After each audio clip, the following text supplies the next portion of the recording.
So what's up, guys? Hope you all are doing well and in your day-to-day life. So welcome back to my new vlog.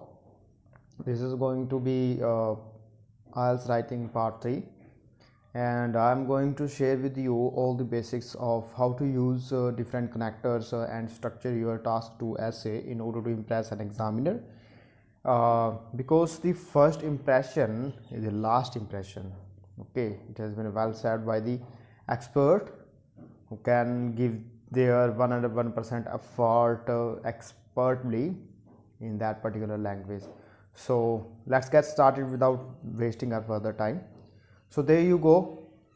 मैं आपके साथ आज कुछ interesting fact और the most important fact in fact करने वाला हूँ share writing के बारे कि आपको कैसे अपना टास्क टू स्ट्रक्चर करना है। मतलब यार देखो, ये सब आपके पास ना डिपेंड होता है कि आप प्लान कैसे करते हो अपना इससे, ठीक है ना। फॉर एग्जांपल कि अगर आपको एडवांटेज और डिसएडवांटेज टाइप ऐसे मिला है तो आप उसको कैसे मतलब स्ट्रक्चर कर रहे हो, एग्री और डिसएग्री टाइप ऑफ ऐसे कैसे स्ट्रक्चर कर रहे हो। और एक फ्री ऐसे होता है, मीन्स उसमें कोई डिसएग्री नहीं बताना होता, कोई एडवांटेज नहीं बताना होता, कोई ओपिनियन देना होता। अगर देना होता तो सिर्फ अपनी perception, and then you good to go with your own points and your own experience according to the economic infrastructure of your own country or the other land, doesn't matter. Okay, so you can start with the introduction part with these types of connectors, and you have to prepare them in your day-to-day life and write at least 3 to 4 essays daily before going to appear in final examination. Okay, if you want incredible fantastic score here in your final examination. So there you go. So first connector, you can start the general line of the introduction with these two types of connector, because I always used these connectors very interestingly. For example, unquestionably, undoubtedly. Okay, because this is a good impression in order to give your great reviews and a general line to the question. So unquestionably and undoubtedly, please take a note and write them down so that you can remember all of these connectors for the next time while you will be writing any essays, and keep that note besides you so that you can be well prepared and use them freely, independently, without having any hesitations or silly mistakes grammarly. Okay, so हाँ, एक और बात आपको बता दूँ, ये सभी आते हैं इसमें कोहेरेंट में आ जाते हैं। कोहिजन में तो मैंने आपको बताया था कि वो कोहिजन में यार रिलेटेड होता है, जो हमको गेट टुगेदर करने होते हैं यार हर वर्ड। अगर हम कोई मतलब कंडीशनल टाइप्स हो जाते हैं सभी सेंटेंसेस, मीन्स मैंने आपको दिया था the more you practise yourself the less you bleed in the battle ground. Okay, so perfect, this would be the perfect example for the cohesion as well. Okay, so unquestionably, undoubtedly, ये दो हो गए आपके connectors जो for general line, and then you can go while you will be rephrase the statement you have been given on the question booklet। तो उसमें आपने क्या करना है यूज़, जैसे कि अगर आपको कंपैरिजन टाइप से ऐसे मिला है तो उसमें आपको ना कंपैरिजन मस्ट है यार, करना ही करना है आपको, क्योंकि वो बहुत ज़रूरी है जानने के लिए कि हाँ इसके पास परफेक्ट ग्रामर ग्रिप है, बच्चा गुड है ग्रामर में, वेल एंड गुड है और यूज़ कर सकता है फ्रीली, ठीक है ना। अगर नहीं है तो प्रैक्टिस करो यार, प्रैक्टिस करके सब कुछ हो सकता है, ठीक है ना। अगर मैं कहूँ कि मैं कल को MS धोनी बनूँ या फिर सचिन तेंदुलकर बनूँ, देखो ये तो तभी हो सकता है ना अगर मैं प्रैक्टिस करूँगा, क्रिकेट खेलूँगा हर रोज़ मैं अपना morning schedule as well as evening, or it would be possible, then I will also make a noon schedule so that I can be well prepared for the entrance requirements for the cricket। So आपने इसमें क्या क्या use करना है, thus, then, rather than, instead of. Okay, so and however भी use कर सकते हो आप, ठीक है ना। फिर उसके बाद आ जाता है कि आपने ओपिनियन देना होता है अपना रिप्रेज के बाद। ओपिनियन में आप क्या यूज़ करना है, देखो ज़्यादा उसमें आपको चक्कर में पड़ने की ज़रूरत नहीं है, बोल्ड से यूज़ करने हैं आपको connectors, so that you can also be prepared while you are writing down your essay in your examination, because अगर आप यार ज़्यादा से ज़्यादा ट्राई करोगे ना इसको, मतलब भाई हाँ हम तो बहुत ज़्यादा कनेक्टर याद करेंगे उनको, 10 से 15 कनेक्टर्स याद कर लिए और हमने तो ये यूज़ करने ही करने हैं, तो आपके 4 या फिर 3.5 4.5 तो बैंड पक्के हैं। देखो इससे ऊपर मैं कह नहीं सकता, क्योंकि यार हमको जब पता ही नहीं है कौन सा कनेक्टर कहाँ पे यूज़ करना है, बस रट्टे लगा लिए और जाके हम उसको ऐसे ऐसे तैसे उसको कॉपी अपने एग्जामिनेशन में कर रहे हैं, तो उसका कोई फ़ायदा नहीं। इससे बढ़िया 2 या 4 कनेक्टर्स को अच्छे से सीखो, लर्न करो how to use them perfectly according to the sentence formation in your essays. Okay, तो आप उसमें क्या कर सकते हैं, I opine that according to my perception, I consider that, I extremely agree that. So these are the different connectors you can use for your opinion essay as well as disagree. Okay, so for advantages kind of essay you can say, it seems to me that this trend has a positive impact on the society because of the countless advantages of this trend. You can also say for the advantages types of essay.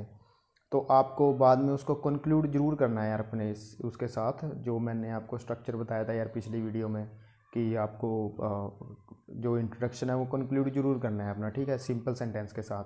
Conditional हो गया, double conditional हो गया, use किया आपने, comparison type use कर दिया, ठीक है ना, उसमें पैसिव वॉइस का एक सेंटेंस यूज़ कर दिया, फिर उसके बाद सिंपल भी यूज़ कर दो, क्योंकि आप जितनी वैराइटीज़ ऑफ सेंटेंसेस आप यूज़ करोगे ना उतना बढ़िया आपकी ग्रामर मानी जाएगी, and you will be well and good in the grammar part, and the grammar part is only part that can bring you incredible score around 7.5 band score. Okay, and let's come to the BP1. So BP1 में आपको कोई हिचकिचाने की ज़रूरत नहीं है, इसको सीधा directly आप वो कर सकते हो स्टार्ट, आपको कोई फर्स्टली रीज़न देने की ज़रूरत नहीं है, अपने पॉइंट से स्टार्ट करो, कोई ज़रूरत नहीं है अपना स्टेटमेंट के बारे लिखने की, जो आपने लिखना था वो इंट्रोडक्शन में आप दे चुके, ठीक है ना। इसमें आप स्टार्ट करो कि जैसे स्टेटमेंट के अकॉर्डिंग, देखो मैं तो मेरे पास तो स्टेटमेंट मैं क्या बोलूँगा, अगर आपके पास जो भी स्टेटमेंट है उसके अकॉर्डिंग अपना पॉइंट स्टार्ट कर दो, to commence with, to begin with, this are the 2 only connectors you can use. और अगर आपके पास कंपैरिजन टाइप ऐसे हैं तो आप यूज़ कर सकते हो on the one hand, and BP1 BP2 use start कर सकते हो on the other hand as well. Okay, तो उसके बाद आ जाता है, आपने पॉइंट दे दिया अपना, तो फिर उसके बाद ट्राई करो कि उसको उसकी एक्सप्लेनेशन को एक्सटेंड करने की, ठीक है ना।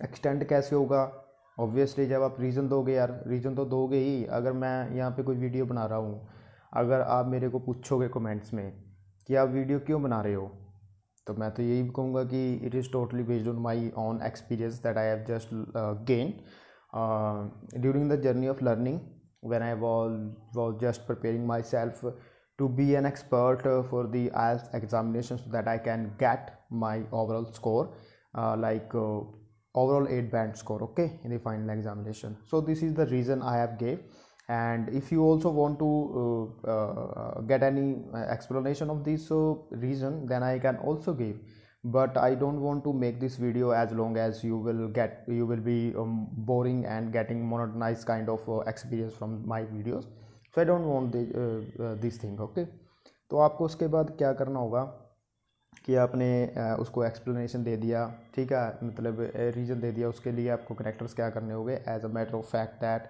इन फैक्ट कह सकते हो, ड्यू टू कह सकते हो, बिकॉज ऑफ कह सकते हो, ठीक है ना। अपने मैं फिर भी आपको बोल रहा हूँ कि जैसे आपकी सेंटेंस फॉर्मेशन आपके माइंड में चलेगी ना, उसके अकॉर्डिंग ही आप कनेक्टर्स यूज़ करना, otherwise you don't have to go for this particular section. Before you will be on this section, you have to learn it better, deeply and profoundly, pick up all the things in detail, and then you good to go. तो फिर उसके बाद आपको explanation देना है। Explanation आप कह सकते हो, for instance let's take it an example. Okay, so for example आपको बस यही कनेक्टर यूज़ करने हैं यार, मैं आपको फालतू नहीं बताऊंगा, क्योंकि यार मेरे एक्सपीरियंस पे मैंने कभी ना फालतू की और ना मैं करूँगा, ठीक है ना मेरे को करने की ज़रूरत, क्योंकि जब यही मेरे को बढ़िया बैंड स्कोर लगा दिला सकते हैं तो मेरे को क्या ज़रूरत है फालतू की, मतलब वैसे वो अपनी जो बुक है उसको कनेक्टर्स के साथ फिल करी जाऊंगा और ग्रामर का मेरे को पता ही नहीं, उस चीज़ का कोई फ़ायदा नहीं है। उसके बाद आपको BP 1 and 2 कंक्लूड ज़रूर करना है यार। देखो इसमें आपको ना मतलब अच्छा राइटर माना जाता है, sorry and good author, and can do something better because of conclusion, and you are just sharing your views according to the BP 1 and 2। तो इसमें आपको कैसे कंक्लूड करना है, 10 के साथ कंक्लूड कर सकते हो, देयरफॉर के साथ कंक्लूड कर सकते हो, हैंस के साथ कंक्लूड कर सकते हो, okay. And these are the only connectors you can use in your BP 1 and 2 according to the statement you have been given on the booklet। तो फिर आपको कंक्लूजन में आना है यार। देखो कंक्लूजन में सीधी सी बात है, डायरेक्टली आप जब कंक्लूड करोगे उसको तो दो स्ट्रक्चर हैं, ऑल्दो वाला या फिर फ्री वाला स्ट्रक्चर, मीन्स कंपैरिजन कर सकते हो इंस्टेड ऑफ या रेदर देन वगैरह के साथ, ठीक है ना। ऑल्दो वाला आप स्ट्रक्चर कर सकते हो बोथ व्यूज़ ऐसे में और इसमें एग्री और डिसएग्री वाले में, ठीक है। अदरवाइज और किसी में मत यूज़ करना क्योंकि इसमें सेंस नहीं बनेगी कुछ। तो फिर उसमें आप क्या करोगे कि आप व्यू दोगे अपनी स्टेटमेंट के साथ और उसको रिलेट रखना अपने इंट्रोडक्शन के साथ, so because it will be really fruitful for you and your examiner in order to understand the full thing in your essay what you want to say on the statement, okay. तो उसके बाद आपने वो किया तो फिर आपको अपना व्यू इसमें ज़रूर शेयर करना है, मोर लाइक अ इंट्रोडक्शन पार्ट, ओके। तो उसमें व्यू शेयर करके आपको इसका कंक्लूड कर देना है उन्हीं कनेक्टर्स के साथ, like hence therefore so that. हाँ, तो अगर ये फ्यूचर पे डिपेंड करता है तो फ्यूचर में कर दो कनेक्टर्स यूज़, अगर ये प्रेजेंट पे कर रहा है तो प्रेजेंट के हिसाब से, और अगर पास्ट में कर रहा है तो पास्ट के हिसाब से कनेक्टर यूज़ कर दो। It's totally up to you and use them very carefully and accurately so that you can be perfect in both of these section, like coherent and cohesion and GRA means grammar range of accuracy। So this is all about today's video, and try to be understand because these are the only basics I am sharing right now with all of you guys, and it's totally depended on my own experience। I am just telling you once again because it's not a kind of grabbing from other videos and other topics, okay। This is all about my experience, bro, and give your as much time as possible during a day or at night. Try to read as many essay as possible, okay, while you just ready to go to bed, so that you can be understand and read more sample answer, because if you would be prepared for the level of 8 band score, then you will get you will definitely get in fact 7 band as well, okay। So that's all, and I think this is enough for today। Please try to understand all these connectors carefully and use them very perfectly in order to make a good sense and sound for the examiner। So that's all, bye bye, stay tuned, health and happiness, जिंदगी जिंदाबाद। Hope करता हूँ आप सभी अच्छे रहेंगे।